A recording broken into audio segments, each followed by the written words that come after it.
everyone, welcome to my presentation. First of all, let me thank you for watching my video, and let me start by saying a few words about my own background. My name is Siswina Chloe. I'm from class D, and I made this video or presentation for my vocabulary midterm test in this semester. Well, I will start my presentation. So as you can see on the screen, our topic is about hyponym. So let's dive in and get to know what is hyponym and examples of hyponym. Did you know what is hyponym? I have a simple explanation about what is hyponym. That is when the meaning of one form includes in the meaning of another. The relationship is described as hyponym. But in linguistic and lexicography, hyponym is a term used to designate a particular member of a brother. For instance, Daisy and Rose are hyponyms of flower, also called a subtype or subordinate term. Words that are hyponyms of the same brother term, that is hypernym, are called cohyponyms. The semantic relationship between each of the more specific words and the broader term is called hyponymy or inclusion. But hyponymy is not restricted to nouns. The verb to see, for example, has several hyponyms: glimpse, stare, gaze, ogle, and so on. In language, its structure and use. Edward Finnegan points out that although hyponymy is found in all languages, the concepts that have words in hyponymic relationship vary from one language to the next. Okay, in the next slide we will talk about destination of hyponym.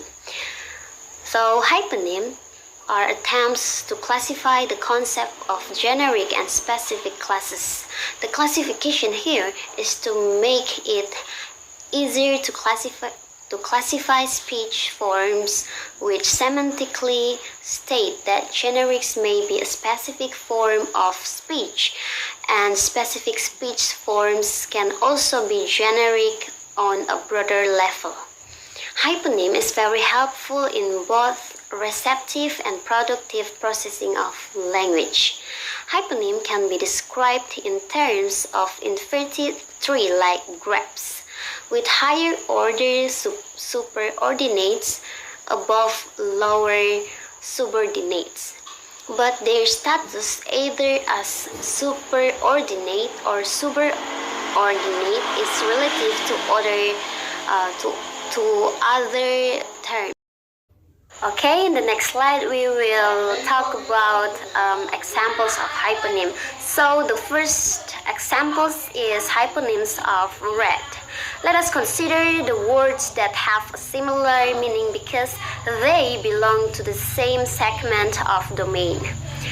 For instance, the words pink, scarlet, orange, hot pink, and pumpkin are all more marked specific terms for colors that derive from the color red. These words share many of the semantic properties of the word red, because these words form a subclass of the word red. They are referred to as hyponyms of red. Similarly, maple, birch, and pine are hyponyms of tree. Hyponyms are more specific words that constitutes a subclass of a more general word. Okay, we move to the next slide in the second examples of hyponym.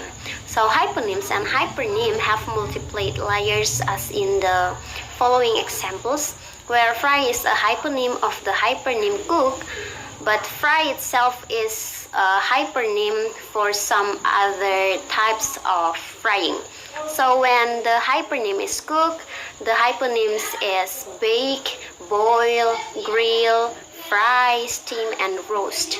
And when the hyponym is fry, the hyponyms is stir fry, pan fry, salt, and deep fry.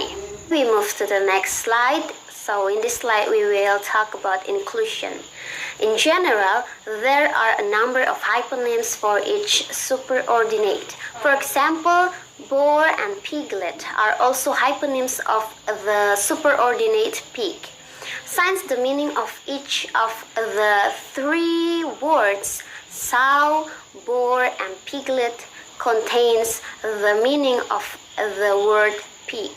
Note that in defining a word like sow, boar, or piglet, the superordinate word pig is often used as part of the definition.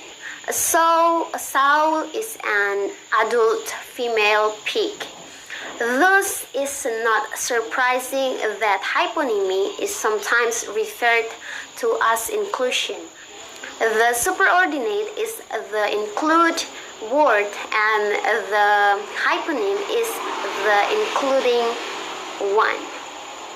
I sincerely appreciate your attention, and that brings us to the end of my presentation. I'd like to thank you for your time and your attention. Thank you so much.